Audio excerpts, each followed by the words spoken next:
There's a reason why if you look at the goals when you interview international wannabe migrants, they name those 5 countries.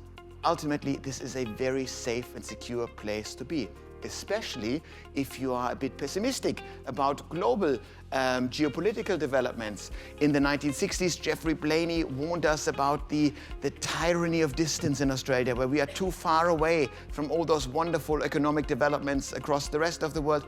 Now, we can speak of a moat that is protecting Australia. We can forever onwards manage our population flows. This is the Australian population. It is the most simplistic chart that I could possibly show you. Babies on the left-hand side, 100-year-old folks on the right-hand side of the chart. You see there's quite a bulge in the 30s. That is the millennial generation, the by far biggest generation in this country. But the status quo is also outrageously boring, isn't it? It's so much more interesting, so much more exciting to understand what Australia will look like in, let's say, a decade. First observation, top right-hand corner, we'll be adding 3.7 million people, maybe even close to 4 million people. That's a lot of growth. If your business sells stuff, sells services, this is a good news story because a rising tide does indeed lift all boats.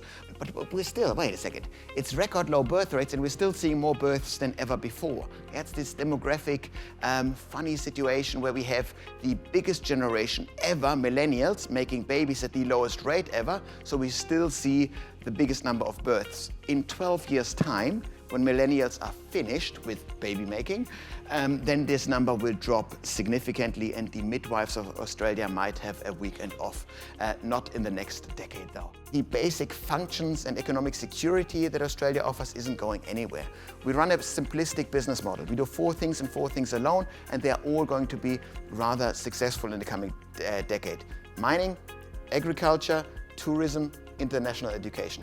There's nothing else this country exports. The world only cares about Australia for those 4 things. And they're all structurally going to be higher in price in the coming decades. So pretty good thing to be talking about.